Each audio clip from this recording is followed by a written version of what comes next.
السلام عليكم ورحمة الله تعالى وبركاته. مرحبا بجميع متتبعي قناة إسهام تربوي. في هذا الفيديو سنقوم بتصحيح النموذج الثاني للفرد الأول الدورة الأولى مادة علوم الحياة والأرض Sciences de la vie et de la terre بالنسبة لبريمير أني كوليج السنة الأولى ثانوي إعدادي. Donc l'exercice numéro 1, pour chacune des affirmations suivantes, cochez croix vrai ou faux. Donc il faut cocher, mettre croix dans vrai ou bien faux. Donc les affirmations, les animaux et les végétaux appartiennent à la composante non vivante d'un milieu naturel. Donc ici, c'est faux. Parce que les animaux et les végétaux appartiennent à la composante vivante. L'eau de chaux se trouble en présence de dioxyde de carbone. إذن بوجود ثاني أكسيد الكربون ماء جير يصبح عكر. Donc c'est vrai. L'homme respire dans l'air en consommant le dioxygène et rejetant le dioxyde de carbone. هذه c'est vrai. حيتاش الإنسان كيدير ظاهرة التنفس وبالتالي راه كيكونسومي أو يستهلك ثاني الأكسجين كيطرح ثاني أكسيد الكربون. Un milieu naturel est formé seulement du vivant. Donc c'est faux parce que le milieu naturel est formé du vivant et du non-vivant.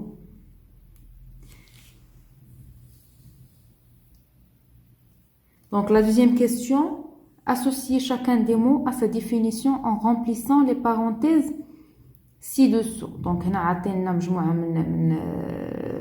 من لي ديفينيسيون بيان مجموعه من لي تيرم ومطلوب منا اننا نصلوا بخط كل تيرم بلا ديفينيسيون ديالها بالتعريف ديالها. ولتحت غادي نديروا هاد لي زونتر بارونتيز خصنا نكملوهم. يعني الا درنا هنايا ا خصنا نشوفوا السهم فين مشى لاياش كيشير للجي. دونك هنا غادي نكتبوا جي اتسيتيرا حتى نكملوهم كاملين. دونك اوني سيلولير سي كوا اوني يعني كيتكون من راه كنت شرت ليها في الفيديوهات السابقه في النماذج السابقه. il formait ou bien formé d'une seule cellule unie, une seule cellule. Être vivant microscopique formé d'une seule cellule. Donc ici la cellule c'est quoi? Cellule c'est unité d'organisation de tous les êtres vivants. Pour organisme microscopique, ce sont des êtres vivants observés à l'aide d'un microscope optique. Et la flore, c'est quoi? Ensemble des espèces végétales d'un milieu. Donc A ici avec G. Ici C avec F. Voilà C avec F. D avec E. Voilà D avec E. Et B avec H. Voilà B et voilà H. Donc la troisième question maintenant. Schématiser une cellule végétale d'épiderme d'oignon avec une légende et un titre. Donc غادي هنا مطلوب اننا نرسموا خليه نباتيه ديال القشره ديال البصل. دونك الا خدينا هذيك القشره وشفناها او نيفو دو ميكروسكوب غادي نلقاو هاد الخليه كتشبه تماما لهذا الرسم هذا اللي درت هنايا. دونك regardez ici, ça c'est une cellule végétale. Donc il contient membrane cytoplasmique. هاد الغشاء cytoplasmie اللي شرت ليه هنايا في اللون الازرق. on a au niveau de cette membrane cytoplasmique on a le noyau بحال كاع جميع الخلايا. et on a ici le cytoplasme. هاد l'espace كامل c'est le cytoplasme. mais la partie externe de la cellule كتميز بوجود la paroi cellulosique. il s'appelle aussi paroi كليكتوسيلولوزيك. الجدار الهيكلي هو عبارة عن جدار صلب جدا كتميز به الخلية النباتية. Donc ici il faut écrire un titre. Donc on va dire schéma d'une cellule végétale. يعني غنحددوا النوع ديال الخلية. أنا كاينة سيلول أنيمال كاينة اوسي بارفوا كيطلبوا منا اننا نديرو ان شيما جوست دون سيلول. يعني ما كيحدوش لينا واش نديروها نباتيه او حيوانيه الى غير ذلك. دونك ايسي عطينا نوايو سيتوبلازم ممبران سيتوبلازميك اي باروا سيلولوزيك. بالنسبه لهاد ثلاثه ديال المكونات راه حنا شرنا ليهم او نيفو دو سو شيما كاملين كتبناهم هنايا. دونك ليكزارسيس نيميرو 2 maintenant.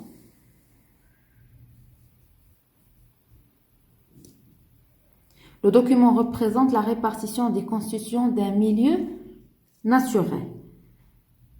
1. Classer les constituants de ce milieu dans le tableau ci-dessous. Donc, c'est un milieu. Donc, on a l'air, errant, roche, poisson, herbe, nénuphar, canard, eau, arbre, oiseau et hibou. Donc, ici, on a un tableau. On a êtres vivants et constituants non vivants. Pour les êtres vivants, on a des êtres vivants animaux et des êtres vivants végétaux. كائنات حية نباتية وكائنات حية حيوانية. Donc, يعني كل خانة هنا غنديرو فيها نوع من هذه الأنواع. Donc, ici, on va mettre des êtres vivants animaux. On a errant, hibou, oiseau, canard, on a poisson. C'est clair? Donc, هادوك كتبتهم هنايا.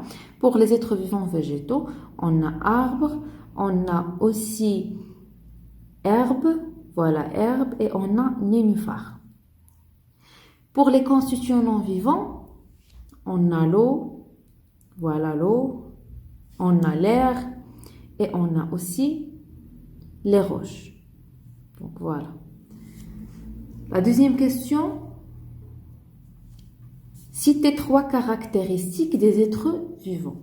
Donc, donc, les êtres vivants, ils sont capables de respirer, ils sont capables de se nourrir et ils sont aussi capables de se reproduire.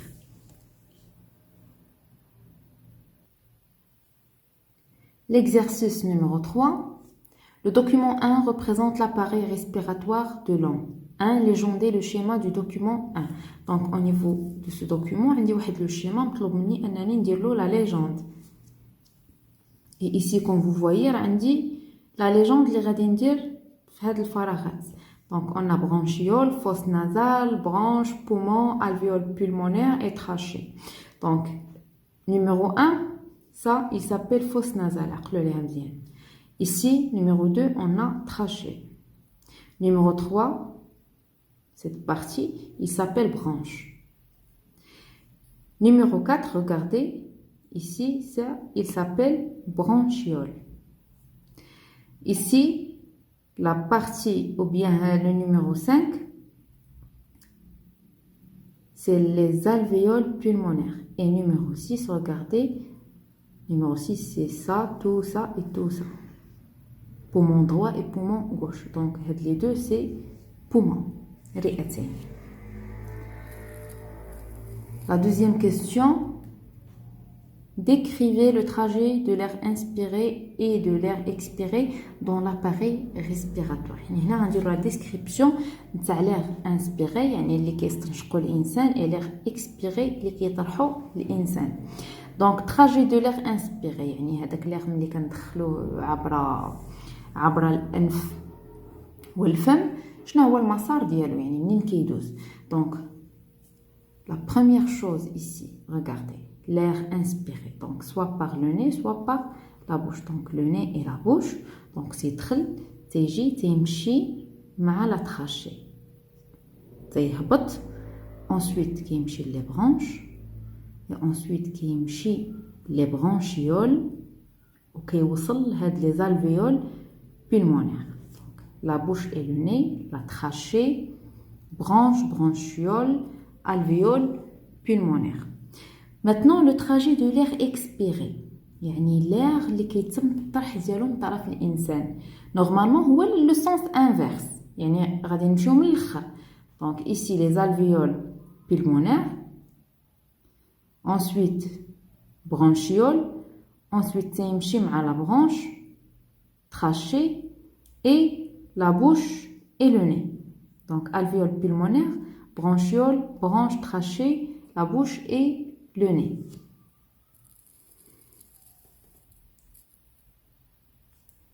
On mesure la quantité d'oxygène par l'oxymètre. Chez un élève respire dans un masque relié à une sonde qui mesure la teneur en dioxygène de l'air inspiré et de l'air expiré. Les résultats représentés dans le tableau suivant. Donc au niveau de ce tableau, on a gaz, l'air inspiré, l'air expiré. On a l'oxygène. Ici, l'air inspiré 20,5%, l'air expiré on a 6%, dioxyde de carbone, l'air inspiré on a 0,03% et l'air expiré on a juste 4,5%.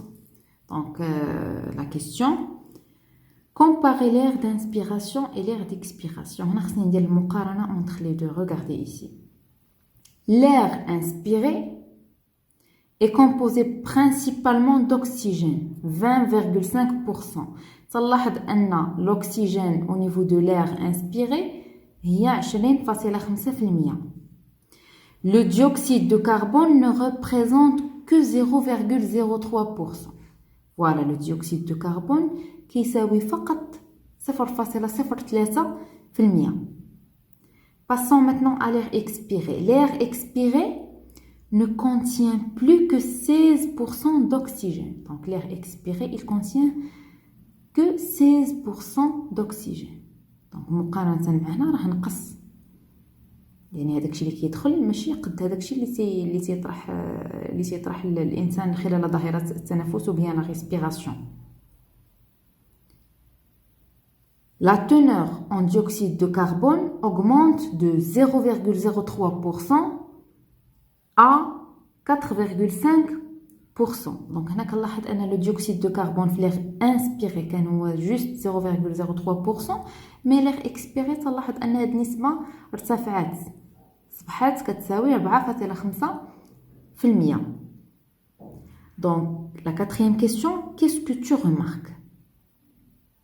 On remarque que l'air expiré est plus pauvre en dioxygène et plus riche en dioxyde de carbone que l'air inspiré. Donc, l'air expiré plus pauvre par rapport à l'air inspiré, pauvre en oxygène, c'est clair, et plus riche en dioxyde de carbone. Et on a 4,5% que l'air inspiré. L'air inspiré, le dioxyde de carbone, juste 0,03%. La cinquième question, que concluez-vous?